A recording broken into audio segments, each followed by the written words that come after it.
Hello everyone. इस video में हम क्लास 8th का एक्सरसाइज 8.2 का इंट्रोडक्शन डिस्कस करेंगे। तो एक्सरसाइज 8.2 जो है उसके अंदर सबसे पहले अगर हम डिस्कशन करें तो वो है प्रॉफिट एंड लॉस के बारे में डिस्कस करेंगे। Profit and loss. तो नॉर्मली सबको पता है कि प्रॉफिट और लॉस किस किस को बोलते हैं, फिर भी हम एक बार डिस्कस करते हैं। तो प्रॉफिट और लॉस स्टडी करने से पहले हमें कुछ ये टर्म्स का पता होना चाहिए। जैसे एक तो है सीपी। सीपी का मतलब हुआ कॉस्ट प्राइस। Cost price. और एक है एसपी। एसपी का मीन हुआ सेलिंग प्राइस। Selling price.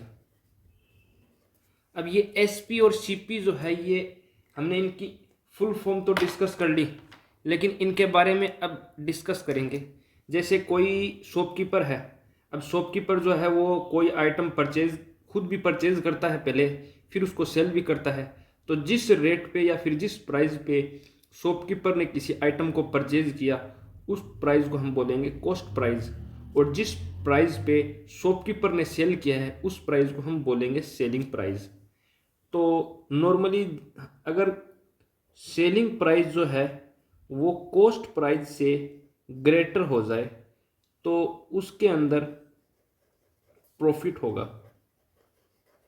और ये लाइन जो लिखी मैंने, ये रटने की ज़रूरत बिल्कुल भी नहीं है। ये तो नॉर्मल बात है कि जब भी वो वो प्राइस जिसके ऊपर कोई आइटम सेल हुआ है वो ग्रेटर है उस प्राइस से जो जिस प्राइस पे शॉपकीपर ने परचेज किया है, तो प्रॉफिट ही होना है उस पर। और इसी का उल्टा अगर कॉस्ट प्राइस ग्रेटर हो जाए सेलिंग प्राइस से, मतलब सेलिंग प्राइस कम हो गई, 100 में परचेज किया 80 में सेल कर दिया, तो लॉस ही होना है। तो उस टाइम पे लॉस होगा। ठीक है, ये तो सबसे पहले हमने डिस्कस कर लिया कि कब लॉस होगा और कब प्रॉफिट होगा। अब प्रॉफिट और लॉस के कुछ फॉर्मूले हैं वो डिस्कस करते हैं। तो सबसे पहले अगर हम प्रॉफिट का फॉर्मूला डिस्कस करें तो क्या होगा। प्रॉफिट यहाँ हो रहा है हमें, तो बड़ी वैल्यू एस पी है, तो एस पी में से सी पी को माइनस कर देंगे। और लॉस का फॉर्मूला अगर लिखेंगे, लॉस यहाँ हो रहा है तो बड़ी वैल्यू सी पी है, सी पी में से एस पी को माइनस कर देंगे। तो सीपी और एसपी का डिफरेंस जो है उसी को प्रॉफिट या फिर लॉस बोलेंगे। ठीक है, ये तो दो फॉर्मूले हुए प्रॉफिट और लॉस के। अब बात करते हैं प्रॉफिट परसेंट और लॉस परसेंट की। प्रॉफिट परसेंट, तो प्रॉफिट परसेंट का फॉर्मूला क्या होगा। Profit upon CP multiplied by 100। मतलब प्रॉफिट परसेंट फाइंड करना है तो जो भी फाइंड करना है वो ऊपर सीपी के कोरस्पोंडेंस में फाइंड होगा, मतलब सीपी के अकॉर्डिंग फाइंड करना है हमें, और मल्टीप्लाई में 100। ये तो प्रॉफिट परसेंट का फॉर्मूला हुआ। ऐसे ही अगर बात करें लॉस परसेंट की, लॉस परसेंट जो होगा वो होगा लॉस अपॉन सीपी इंटू 100।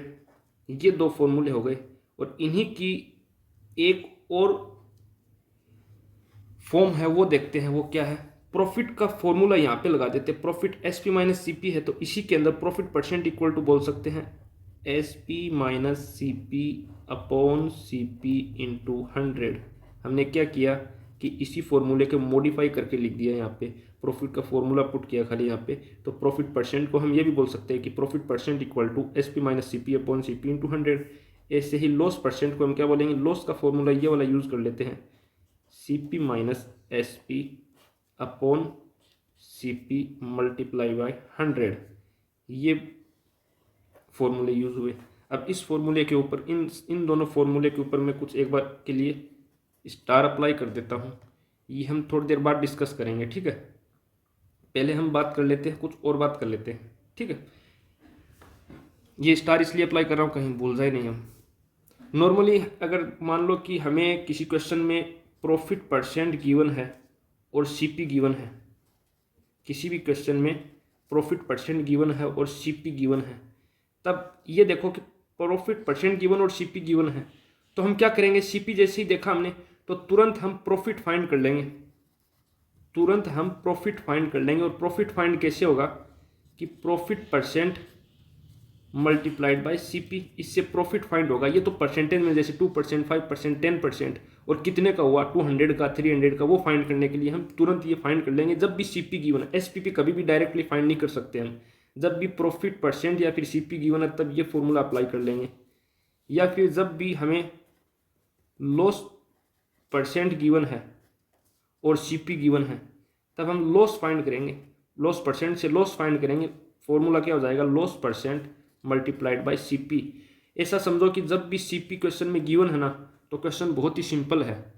एक तो बात ये हुई, लेकिन जब भी सीपी गिवन नहीं होगी हमें और हमें सीपी फाइंड करनी है, इसके अंदर क्या हुआ, हमने प्रॉफिट फाइंड कर लिया और सीपी गिवन थी, इससे हम ना एसपी फाइंड कर सकते हैं बाद में, क्योंकि प्रॉफिट पता है, सीपी पता है तो एसपी फाइंड कर सकते हैं। ऐसे लॉस पता है, सीपी पता है तो एसपी फाइंड कर सकते हैं। ये सिचुएशन उस टाइम काम में लेनी है हमें जब हमें सीपी गिवन होगी। इस बात को मैं बार बार बता रहा हूँ आपको कि जब भी सीपी गिवन होगी और प्रॉफिट परसेंट या फिर लॉस परसेंट गिवन होगा तब हम इस फॉर्म को यूज़ करेंगे। डायरेक्टली प्रॉफिट या फिर लॉस फाइंड करो फिर एसपी फाइंड कर लेंगे इजीली। लेकिन अगर हमें सीपी गिवन ना हो और एसपी गिवन हो, यहाँ लिख देते हैं if SP is given, if SP is given, उस टाइम हम इस फॉर्मूले से सीपी फाइंड करेंगे पहले। और सीपी जब भी किसी क्वेश्चन में मिल जाता है हमें, तब हम उस क्वेश्चन को कैसे भी सोल्व कर सकते हैं। मेन जो काम है वो सीपी का ही होता है। तो कहने का मतलब ये हुआ कि हमें सबसे पहले सीपी फाइंड करनी है। अगर सीपी गिवन है तो क्वेश्चन इस फॉर्म से सोल्व होगा, लेकिन सीपी गिवन नहीं है, एसपी गिवन है, तब इस फॉर्मूले से सोल्व होगा। ठीक है, इस फॉर्मूले से पहले सीपी फाइंड करेंगे, फिर बाकी जो भी क्वेश्चन में पूछा है वो फाइंड कर लेंगे। तो इसीलिए मैंने इस पे स्टार लगाया है कि जब भी सीपी गिवन ना हो और एसपी गिवन हो उस टाइम ये फॉर्मूले यूज़ करेंगे। इसलिए हमें इस फॉर्मूले के ऊपर ज़्यादा ध्यान रखना है, क्योंकि अगर वैसे इन दोनों फॉर्मूले से हम सीपी या फिर एसपी कोई भी गिवन हो क्वेश्चन सोल्व कर सकते हैं, लेकिन ये फॉर्मूले थोड़े से लेंदी पड़ जाते, इतने भी लेंदी नहीं है, थोड़े से लेंदी पड़ जाते, जिस वजह से हम खाली एसपी अगर गिवन हो उसी टाइम इन फॉर्मूले का यूज़ करते हैं। लेकिन अगर सीपी गिवन है तो ये एकदम सिंपल मैंने मेथड बताया आपको, इससे सोल्व कर लेंगे हम। ये तो बात हुई सीपी और एसपी की। ठीक है, अब हम नेक्स्ट बात करेंगे। अभी हमने सीपी और एसपी के बारे में डिस्कशन तो कर ली, अब हम बात करेंगे डिस्काउंट एंड टैक्स के बारे में। क्योंकि आपने देखा होगा कि जब भी शॉपिंग के लिए जाते हैं तो कभी डिस्काउंट भी रहता है किसी आइटम पे और कभी टैक्स भी इंक्लूड होके मिलता है हमें। और ये जो टैक्स है किसी किसी क्वेश्चन में हमें इसकी जगह VAT भी लिखा हुआ मिलेगा। अब ये VAT क्या है, VAT की फुल फॉर्म है वैल्यू एडेड टैक्स। तो VAT और टैक्स एक ही बात है, हमें फाइन टैक्स ही करना है, ये समझो। जैसे कि नॉर्मल अभी के टाइम पे GST चल रहा है, तो लेकिन पहले जो था वो टैक्स डिफरेंट टाइप्स थे, जैसे VAT। इसलिए हम अगर क्वेश्चन में VAT भी मिल रहा है ना तो टैक्स ही फाइंड करना है।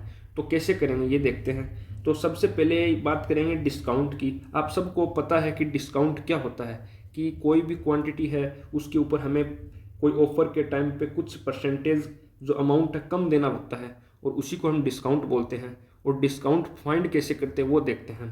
तो जब भी डिस्काउंट मिलेगा हमें, वो डिस्काउंट हमेशा हमें मार्क्ड प्राइस पे मिलेगा, मार्क्ड प्राइस पे। अब ये मार्क्ड प्राइस होती क्या है पहले वो डिस्कस करते हैं। तो जैसे कोई पेंट या फिर शर्ट है, उसके ऊपर जो चिट होती है, चिट के ऊपर उसकी प्राइस लिखी हुई होती है। अब वो चिट वाली प्राइस जो होती है उसी को हम मार्क्ड प्राइस बोलते हैं। और जो डिस्काउंट मिलता है हमें वो चिट वाली प्राइस के अकॉर्डिंग मिलता है। तो डिस्काउंट होता कि जैसे हमें क्वेश्चन में डिस्काउंट पर नॉर्मली देखते हैं कि डिस्काउंट परसेंट मिलता है, हमें परसेंटेज में मिलता है डिस्काउंट। और परसेंटेज में डिस्काउंट मिलता है जैसे 20%, 30%, 10%। लेकिन उस डिस्काउंट परसेंट से अगर हमें डिस्काउंट फाइंड करना है तो वो कैसे फाइंड करेंगे, discount equal to discount percent multiplied by mark price. ये एक फॉर्मूला ध्यान में रखना है हमें कि जब भी डिस्काउंट फाइंड करेंगे तो डिस्काउंट परसेंट को मार्क्ड प्राइस से मल्टीप्लाई करेंगे, इससे हम डिस्काउंट परसेंट फाइंड कर सकते हैं। ठीक है, एक तो ये फॉर्मूला हुआ। उसके बाद हम टैक्स कैसे फाइंड करेंगे। टैक्स जो हमें कोई भी क्वांटिटी, जैसे किसी ने एक क्वांटिटी परचेज की 10,000 में, ठीक है, और उसके ऊपर उसे 10% का टैक्स भी पे करना है। तो अब टोटल अमाउंट कितना होगा वो फाइंड करना है, ये उसकी प्राइस है, ठीक है ना। तो हम सबसे पहले टैक्स फाइंड करेंगे। तो टैक्स कैसे फाइंड होगा, टैक्स फाइंड होगा tax percent multiplied bye price. अभी टैक्स परसेंट हमारे पास 10% है और मल्टीप्लाई करेंगे प्राइस, वो 10,000 है।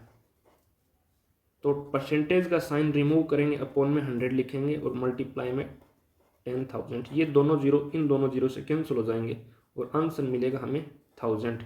इसका मतलब ये हुआ कि जो 10,000 का कोई भी आइटम था उसके ऊपर एडिशनल 1000 रुपये एज ए टैक्स पे करना था, करने का है, ठीक है। ये टैक्स की बात हुई। तो इस वीडियो में हमने सेलिंग प्राइस, कॉस्ट प्राइस, या फिर बात करें लॉस प्रॉफिट और डिस्काउंट टैक्स, इन सभी के बारे में डिस्कशन किया और इन्हीं को हम एक्सरसाइज 8.2 के क्वेश्चन सोल्व करने में यूज़ करेंगे। आई होप ये वीडियो आपको पसंद आई होगी। अगली वीडियो में हम एक्सरसाइज 8.2 का क्वेश्चन नंबर 1 से स्टार्ट करना शुरू करेंगे। तब तक के लिए